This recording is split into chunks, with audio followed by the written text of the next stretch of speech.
Historical reenactment is an educational or entertainment activity in which people follow a plan to recreate aspects of a historical event or period. This may be as narrow as a specific moment from a battle, such as the reenactment of Pickett's charge presented during the Great Reunion of 1913, or as broad as an entire period, such as Regency reenactment of the 1920s Berlin Project.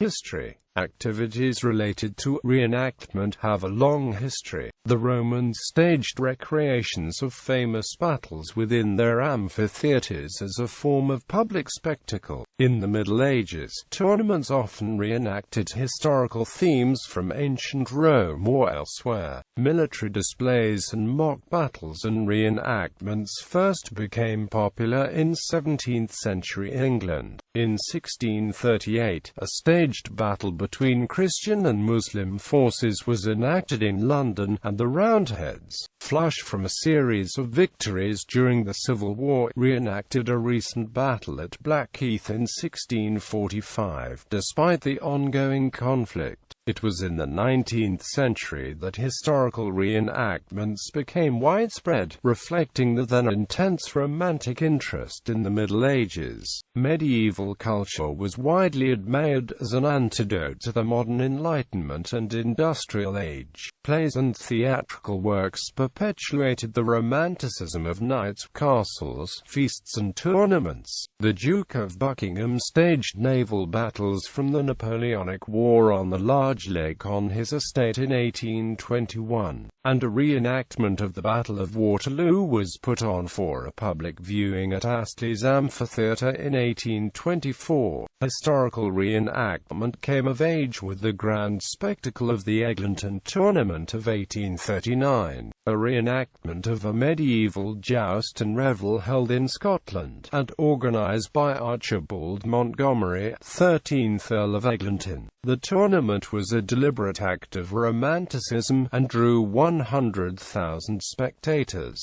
It was held on a meadow at a loop in the Lugton Water. The ground chosen for the tournament was low, almost marshy, with grassy slopes rising on all sides. Lord Eglinton announced that the public would be welcome. He requested medieval fancy dress, if possible, and tickets were free. The pageant itself featured 13 medieval knights on horseback. The preparations, and the many works of art commissioned for or inspired by the Eglinton tournament, had an effect on public feeling and the course of 19th-century Gothic revivalism. Its ambition carried over to events such as a similar lavish tournament in Brussels in 1905, and presaged the historical reenactments of the present.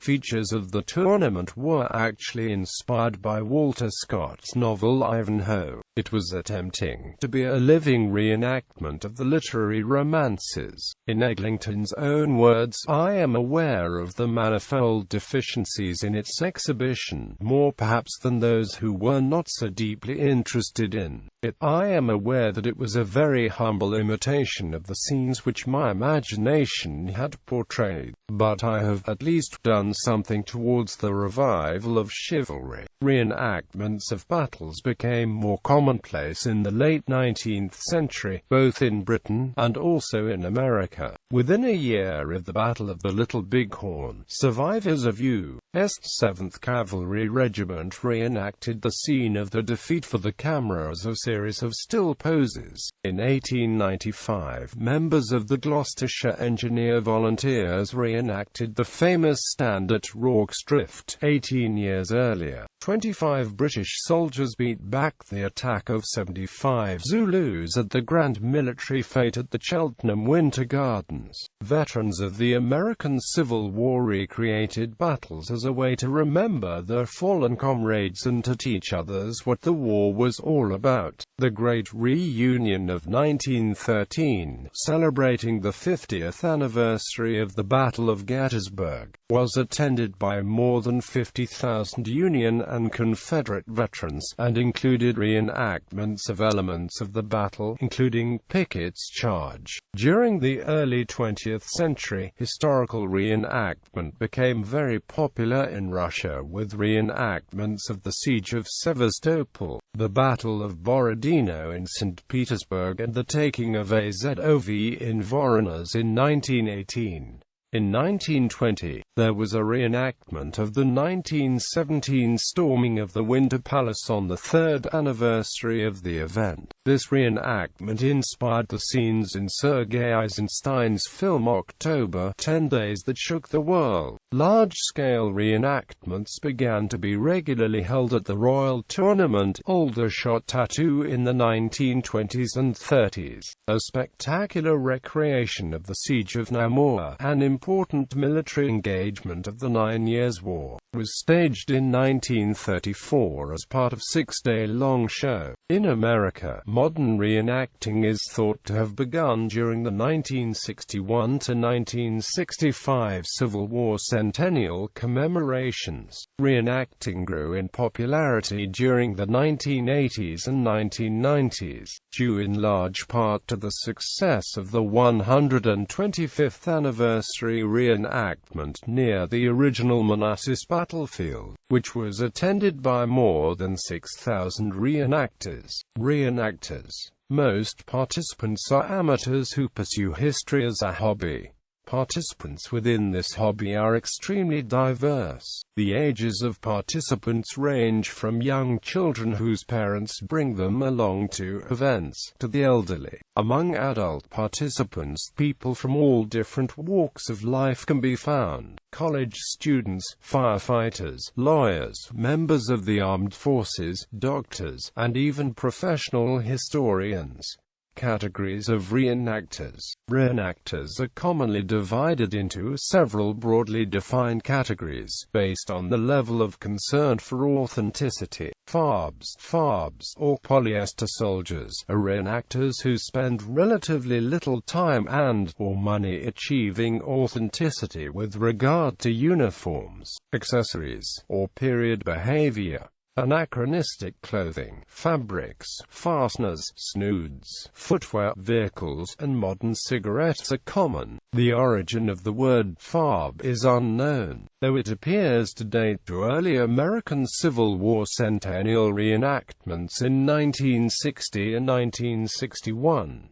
Some think that the word derives from a truncated version of far be it from authentic. An alternative definition is far be it for me to question, criticize, or fasten researchless spying. A humorous definition of farb bullshit FARB, forget about research, baby. Some early reenactors assert the word derives from German Farbe, color, because inauthentic reenactors were over-colorful compared with the dull blues, grays or browns of the real Civil War uniforms that were the principal concern of American reenactors at the time the word was coined. According to Burton K. Kummerow, a member of the Black Hats CSA reenactment group in the early 1960s, he first heard it used as a form of fake German to describe a fellow reenactor. The term was picked up by George Gorman of the 2nd North Carolina at the Centennial Manassas reenactment in 1961, and has been used by reenactors since. Mainstream reenactors make an effort to appear authentic, but may come out of character in the absence of an audience. Visible stitches are likely to be sewn in a period-correct manner, but hidden stitches and undergarments may not be period-appropriate. Food consumed before an audience is likely to be generally appropriate to the period, but it may not be seasonally and locally appropriate. Modern items are sometimes used after hours, or in a hidden fashion. The common attitude is to put on a good show, but that accuracy need only go as far as others can see. Progressive at the other extreme from far bizarre hardcore authentics, or progressives, as they sometimes prefer to be called, sometimes derisively called stitch counters. The hardcore movement is often misunderstood and sometimes maligned. Hardcore reenactors generally value thorough research, and sometimes deride mainstream reenactors for perpetuating inaccurate reenactorisms.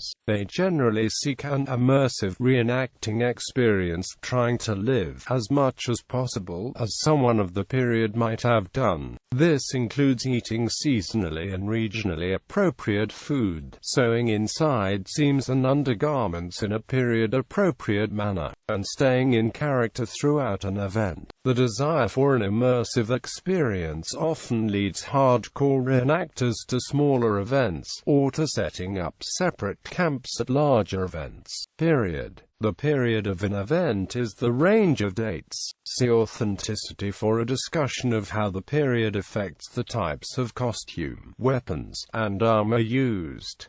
Popular periods to reenact include classical reenactment, medieval reenactment, Renaissance reenactment, modern reenactment, Regency reenactment. The fur trade is reenacted at events called as rendezvous.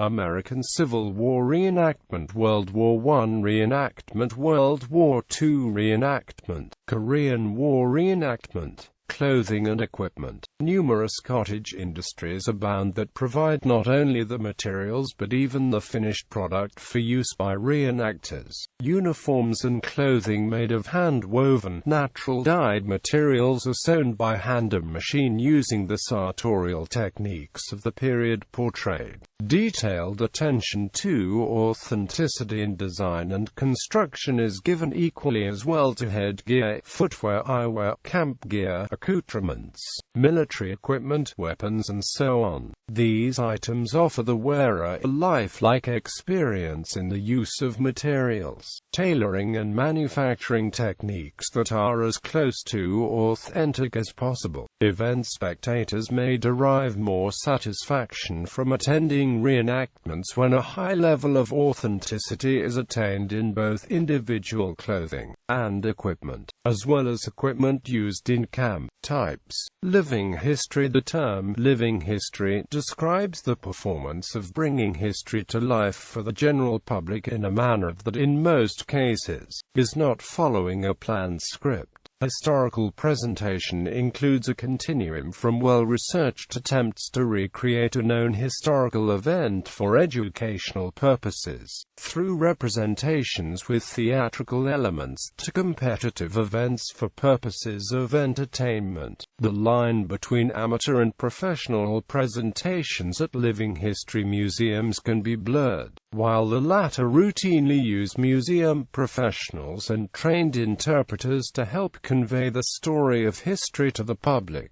some museums and historic sites employ living history groups with high standards of authenticity for the same role at special events. Living histories are usually meant for education of the public. Such events do not necessarily have a mock battle but instead are aimed at portraying the life, and more importantly the lifestyle, of people of the period.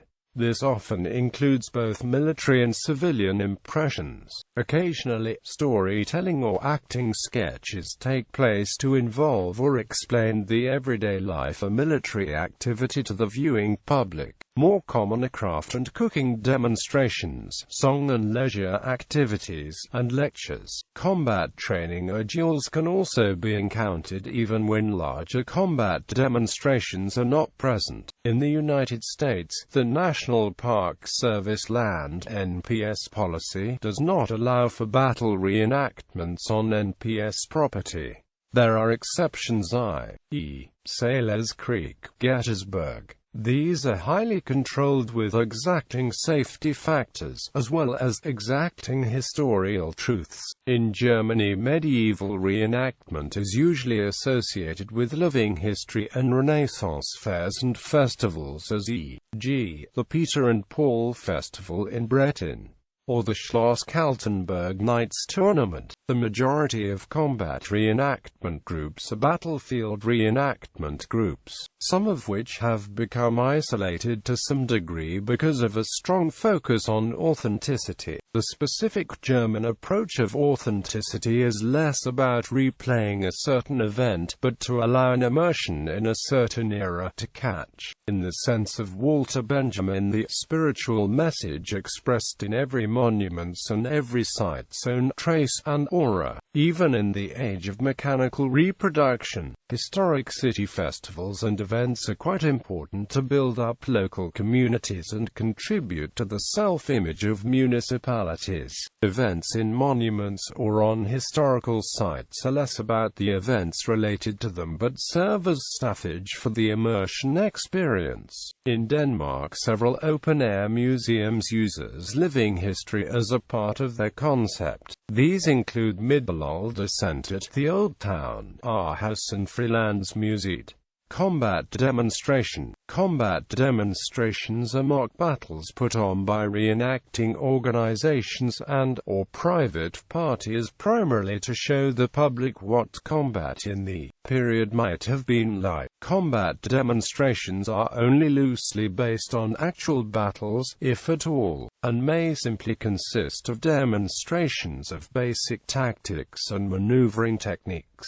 Battle reenactment. Scripted battles are reenactments in the strictest sense. The battles are planned out beforehand so that the companies and regiments make the same actions that were taken in the original battles. They are often fought at or near the original battleground or at a place very similar to the original. These demonstrations vary widely in size, from a few hundred fighters to several thousand, as do the arenas used. Tactical combat. Tactical battles are generally not open to the public. Tactical battles are fought like real battles, with both sides coming up with strategies and tactics to beat their opponents. With no script, a basic set of agreed-upon rules, and on-site judges, tactical battles can be considered a form of live-action role-playing game. But, in the cases where firearms are used, with real weapons firing blank ammunition, the development of historical airsoft tournaments is an offshoot of the military reenactment. Tactical commercial reenactment. Many castles, museums,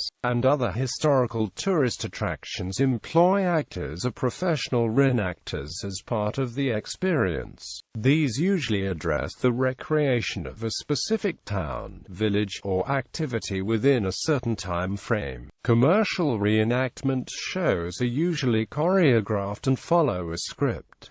Some locations have set up permanent authentic displays. By their nature, these are usually living history presentations, rather than tactical or battle reenactment, although some host larger temporary events. In 2008, Jean Lafitte National Historical Park and Preserve in North Carolina's Tryon Palace staff and buildings provided the period backdrop for early 1800s life depicted in the Mystery Mardi Gras shipwreck documentary. Publications. Many publications have covered historical reenactment and living history. Prominent among these are the Camp Chase Gazette, Smoke and Fire News, and two different magazines named Living History and Skirmish Magazine. The Medieval Soldier by Jerry Embleton and John Howe is a popular book on the topic, which has been translated into French and German. It was followed by Medieval Military Costume in Color Photographs. For the Napoleonic period, two books of interest cover life in the military at that time and living history: The Napoleonic Soldier by Stephen E. Morn and Marching with Sharp by B.J. Bluth. Various Napoleonic reenactment groups cover the history of their associated regiments as well as try to describe and illustrate how they approach recreating the period. The goal to be as authentic as is possible has led many serious reenactment societies to set up their own research groups to verify the knowledge of the uniforms, drill and all aspects of the life that they strive strive to portray. In this way, reenactment plays a vital role in bringing history to life, keeping history alive, and in expanding the knowledge and understanding of the period. In the UK, a number of small publishing houses have been established that particularly publish books about the English Civil War and, more recently, of earlier periods as well. The largest are Stuart Press and Partisan Press. Little has been published about reenactment in the mainstream market, except for press articles. One exception is the book One Believe in Yesterday, My Adventures in Living History by Tim Moore, which recounts his experiences trying out different periods of reenactment and the people he meets and things he learns whilst doing so. Media support. Motion picture and television producers often turn to reenactment groups for support. Films like Gettysburg, Glory, The Patriot, and Alatriste benefited greatly from the input of reenactors, who arrived on set fully equipped and steeped in knowledge of military procedures, camp life, and tactics. In a documentary about the making of the film Gettysburg, actor Sam Elliott, who portrayed Union General John Buford in the film, said of reenactors, "I think we're really fortunate to have those people involved. In fact, they couldn't be making this picture without them. There's no question about that. These guys come with the wardrobe, they come with the weaponry, they come with all the accoutrements, but they also come with the stuff in the head and the stuff in the heart." Criticism. Critics question the motivation of reenactors. Some suggest concerns about the level of immersion found in some areas, notably those involving 20th-century conflicts where combatants had stricter regulations regarding personal grooming. The average age of reenactors is generally far higher than the average age of soldiers in most conflicts. Few reenactment units discriminate based on age and physical condition. Thompson's book discusses the fantasy fab, or tendency of reenactors to gravitate towards elite units such as commandos, paratroopers, or Waffen-SS units. This results in underrepresentation in the reenactment community of what were the most common types of military troops in the period being reenacted. The question has arisen among North American reenactors, but similar issues exist in Europe. For example, in Britain, a high proportion of Napoleonic War reenactors perform as members of the 95th Rifles, and medieval groups have an overproportion of plate armored soldiers. The UK has multi-period events such as History in Action, where groups can see each other's appearance and performances, as well as perform for the general public. Weapons can be a concern in countries where weapons of most forms are legally banned or socially frowned on. A final concern is that reenactors may be accused of being, or actually be, aligned with the political beliefs that some of the reenacted armies fought for, such as Nazism of the Confederate South. For example, U.S. politician Rich Hyatt's participation in a World War II reenactment in which he was in the group that portrayed the German 5th SS Panzer Division. Viking side excited media criticism during his 2010 congressional campaign.